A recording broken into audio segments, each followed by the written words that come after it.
Thank you, Andrew. SFU's honorary degree is the highest honor that is conferred by this university.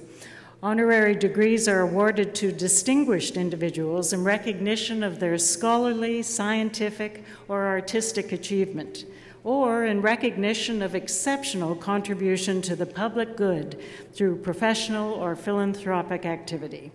Honorary degree recipients' achievements celebrate our university's values, and they serve as inspiration and role models to our students, our graduates, and our whole community. Our honorary degree will now be conferred. To present the honorary degree candidate, Ms. Shabana Azmi, I'm pleased to welcome Dr. Mario Pinto. Dr. Pinto is SFU's Vice President Research. He is an award-winning chemist with over 200 publications to his credit. He is also a Fellow of the Royal Society of Canada, and his upbringing and schooling in an interactive sciences and arts milieu is reflected in his championship of research at the nexus of the sciences, social sciences, and the arts. Dr. Pinto.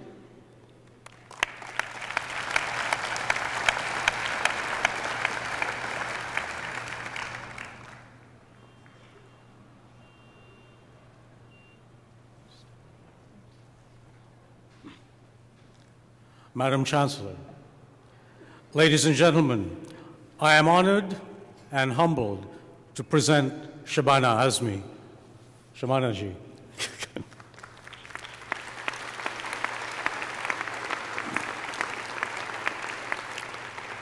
Shabana personifies the core values of Simon Fraser University: intellectual freedom, diversity, and global citizenship. One of India's most revered film stars, with more than 100 films and 5 National Film Awards to her credit, Shabana is a social activist, both on and off screen. Her voice against discrimination rings true across every role she inhabits and reflects a heart of universal compassion. Born in Hyderabad, India, to Urdu poet Kafi Azmi and stage actress Shaukat Kafi, Shabana grew up in a creative and intellectually stimulating household where she was raised to believe in equality, social justice, and the power of the arts to inspire and drive social change. Her award-winning debut in the 1974 film Ankur marked the start of a career portraying strong female characters and paved the way for the Indian New Wave movement of independent and art house films. In 1983, Shabana worked in Mahesh Bhatt's Arth, which, apart from winning her a national award for Best Actress, made her a role model for women seeking independence in their personal and professional lives. This experience marked a turning point in her career and the beginning of making informed choices in her life. Her role in Deepa Mehta's Fire in 1996 brought her to the attention of the international arts world, earning her 2 Best Actress awards at American film festivals. Shabana has said she cannot portray a struggling woman in her films and then come home to a comfortable life and do nothing to help. She went on a hunger strike to obtain land for slum dwellers, fundraised for earthquake victims, and marched for communal harmony.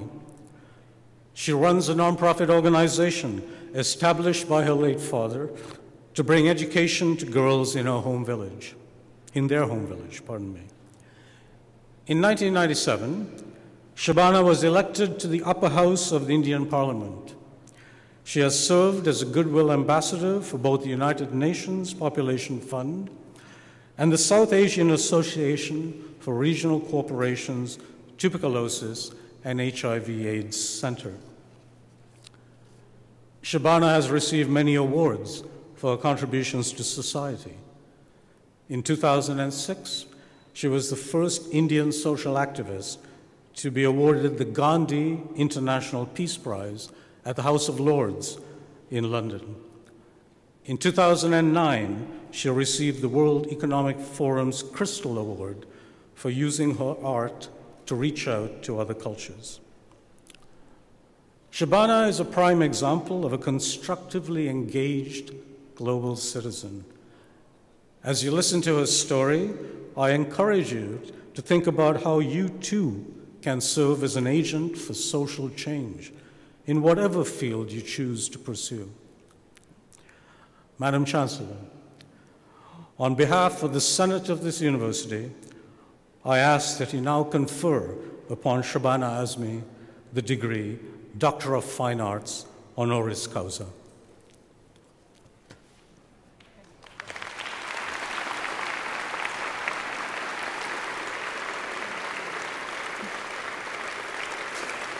Shabana Azmi, by virtue of the authority vested in me and in the Senate of this university, I hereby admit you to the degree of Doctor of Fine Arts, honoris causa.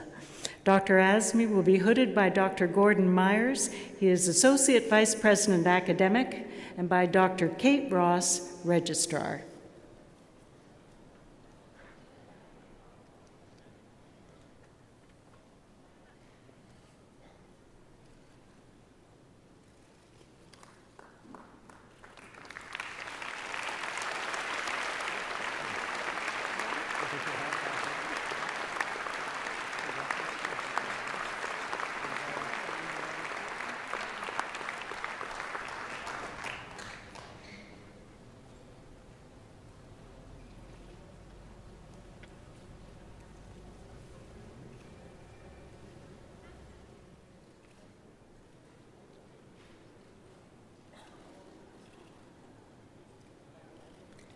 It is with pleasure that I now call on Dr. Shabana Azmi for her convocation address. Dr. Azmi. We'll hold that.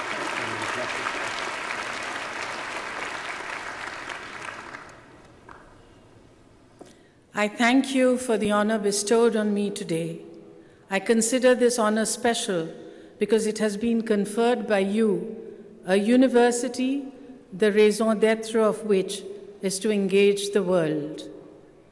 As you leave the campus to find your place under the sun, you have to make many choices, among which you will decide the trajectory of your life, either to live in a cocoon, to flourish with your individual accomplishments, or dedicate a part of your life for your community. The engagement with society can take many forms to fulfill your needs. It could be indirect engagement, like contributing money or conducting research.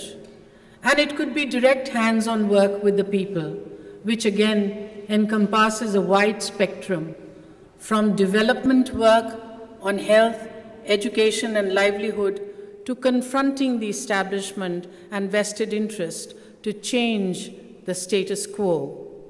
Whichever agenda you own, your life will be a journey for self-actualization, as has been mine. You are starting, and I have traveled some distance. Circumstances have fortunately favored me to work directly with the people to better their lives through education, skills training, and livelihood generation.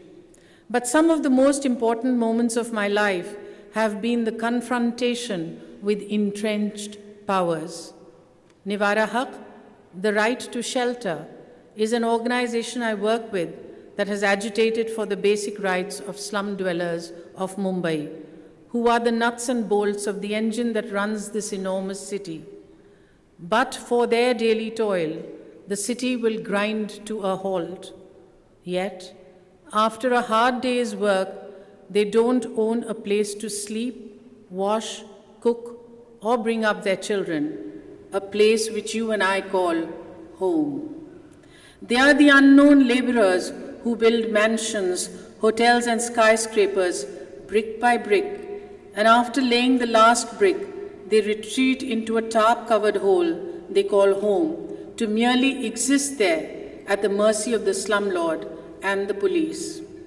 Our fight for their rights has been a 30-year-old struggle of organizing, persuading, fighting, and negotiating. My associates have been threatened, assaulted, beaten, persecuted, prosecuted, and jailed. But perseverance has paid. We have been able to resettle 12,000 families, roughly 50,000 people, in modern apartments with ownership rights. This is probably the largest resettlement project in India and may serve as a model for others. My other kind of community engagement takes me to rural Uttar Pradesh, a state in North India. I carry on the legacy of my father, who was a poet. He lived by a motto he penned: let someone pay it up, let someone take the onus of that revolution which hangs like a loan. In Urdu it is, koi to sood chukaye, koi to zimma le, us inqilab ka jo aaj tak udhar sa hai. In spite of being partially paralyzed, my father, until his last days, would frequently travel more than 1,000 miles in his wheelchair from Mumbai to his birthplace, Mijwa.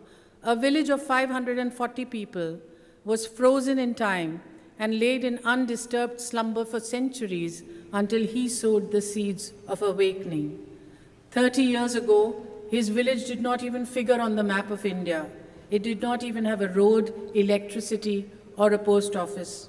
Now the village boasts of a high school, a college, a vocational and computer training center, and a thriving high-end fashion garment manufacturing unit. The exquisitely crafted designer label clothes from Mijwa have reached the doorstep of Bollywood and even Europe to add glitter and glam to many celebrations there. Your own celebration of life will start as you travel forth, some on a familiar route and others on a path less traveled. Qualities that you inherited and circumstances that will be inherent to your environment will drive you inexorably. You will have tools at your disposal, some under your control, like passion, desire, and hard work, yet other tools may be seemingly beyond you, luck and chance. Don't get discouraged by that. Some of you will be lucky to know what you want, and others will travel through life looking for a cause. Those who know what they want possess a gift so rare. Please have the gratitude to cherish it. And for others, to discover a meaningful cause will need tenacity. Please have the courage to find it. Irrespective of the path you take, please measure your impact by the people you have helped and your success but by one yardstick. Did you engage with the world? Thank you.